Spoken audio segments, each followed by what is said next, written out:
की हाल चाल है जनाब। तुसी देखते पे हो अपना देश पंजाब टीवी ते मैं तुहाडा मेजबान मुहम्मद नदीम खरल। सब तो पहले अपने चैनल को करना सब्सक्राइब ते बेल आइकन ते क्लिक करना है अच्छी ते बेहतरीन वीडियो का नोटिफिकेशन हमेशा इतना तुहानू मिलता रहे तो तुसी देखते रहो। जानी पहचानी शख्सियत हाथ च टम लैके खड़ी है।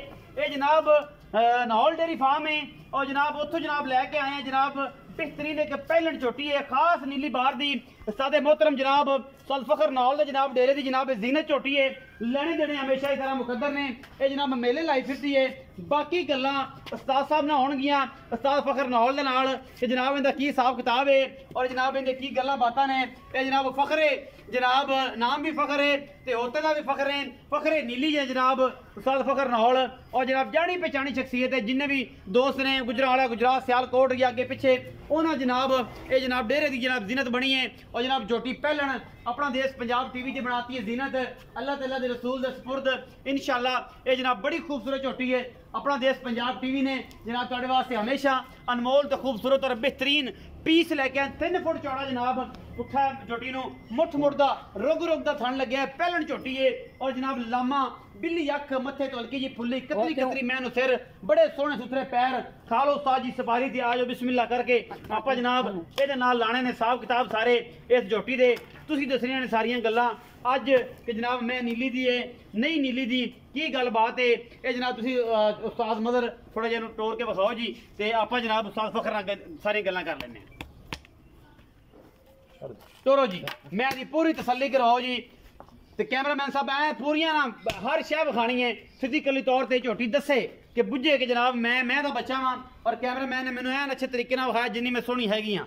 सोहना रुग रुग दा थान चंगियां माशरा टाकां खुड्डा पुट्ठा ते नस्लां जातां इस मैनू ये जनाब पहलन जनाब झोटी है नीली दी खास अपना देश पंजाब टीवी दी जीनत बनी है फुल बरीक नस्लो जातो पूरी अल्हम्दुलिल्लाह। पिछे दे जनाब दूसरा दिन सूई नूं या तीसरा नाड़वे च बच्चा है वेखने हैं फिर करांगे गल्लां सारियां मुहब्बत प्यार वालियां। कैमरामैन साहब पूरियां तसल्लियां करा के बच्चे ते भी निगाह एक बारी मरा दिया जे की हिसाब किताब है की गल बात है। पिछे कट्टा सूजी कट्टा लई फिरदी है पिछे माशाअल्लाह नाड़वे दे विच ए नाड़वा नाल खड़ा है बिल्कुल अज दूसरा या तीसरा दिन सूई नूं मजीद कंफर्म करांगे उस्ताद साहब तो उस्ताद जी दा की हिसाब किताब है और जनाब सारियां गल्लां आपां उस्ताद साहब नूं पुछांगे।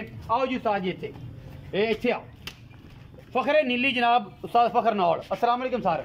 उस्ताद जी की हाल चाल तबीयत से ठीक है सारी खैर मेरे।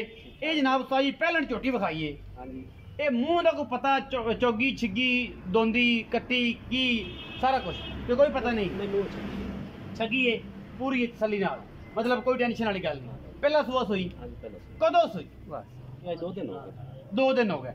अच्छा उस्ताद जी दसो कि इस टाइम बोले दी की कंडीशन है कि सिर्फ थान पास कराउंदी नहीं बोलो 10 किलो बोला है इस टाइम सारा किन बच्चन चगा चुको सारा 10 किलो 2 टाइम दूसरा दिन सोई नूं दुध कितना एक्सपेक्ट करदे हो कितना अंदाजा है कोई 14 12 13 लीटर कर जाएगी?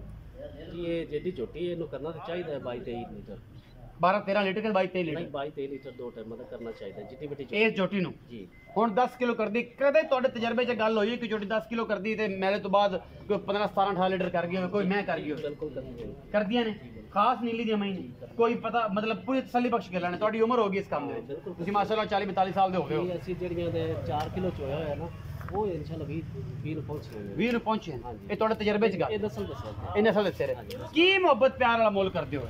ਮੁੱਲ ਦਾ 4 ਲੱਖ ਪੂਰਾ 4 ਜੀ ਪੂਰਾ 4 ਕੋਈ ਲਾੜ ਪਿਆਰ ਨਹੀਂ ਥੋੜਾ ਬਹੁਤ ਤੁਸੀਂ ਕਰਾ ਕੋਈ ਸੱਜਣ ਆਣ ਤੇ ਫਿਰ ਜੀ ਥੋੜਾ ਬਹੁਤ ਹਯਾ ਹੋਵੇਗੀ ਜੀ ਜ਼ਰੂਰ ਚਾਹਤ ਹੋਵੇਗੀ ਸਿਗਰਟ ਪਾਣੀ ਛੁੱਟੇਗਾ ਜੀ ਜ਼ਰੂਰ ਸ਼ਿਕੰਜਵੀ ਦੇ ਪੈਸੇ गर्मी के लिहाज नाल के सर्दी के लिहाज चाह दे पैसे वो पहले ले जाओ हो जाएगा सारा कुछ।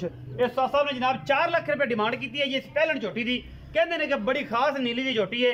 अगर कोई बंदा कहे कि साडी झोटी नीली की नहीं असी बैठे हैं जनाब डेरा सारा ओपन है होता दे विच जनाब मेन जनाब रोड के उत्ते नाहौल डेयरी फार्म है जनाब उस्ताद फखर नाहौल फखरे नीली और जनाब सारियां गल्लां नाल ने यह झोटी पहलन मूँह छगी है और जनाब 10 किलो बोला है ऐसे में चोड़ इंशाल्लाह दुध 15 तो 16 किलो किनू करना चाहिए जिस नस्ल जात दी है। बाकी ये 22 किलो भी कर जाए 24 किलो कर जाए 18 किलो कर जाए 13 किलो कर जाए वो अपना नसीब है। अपना बहुत सारा ख्याल रखा जाए पाक आर्मी का ख्याल रखा जाए। पाकिस्तान जिंदाबाद पाक आर्मी जिंदाबाद।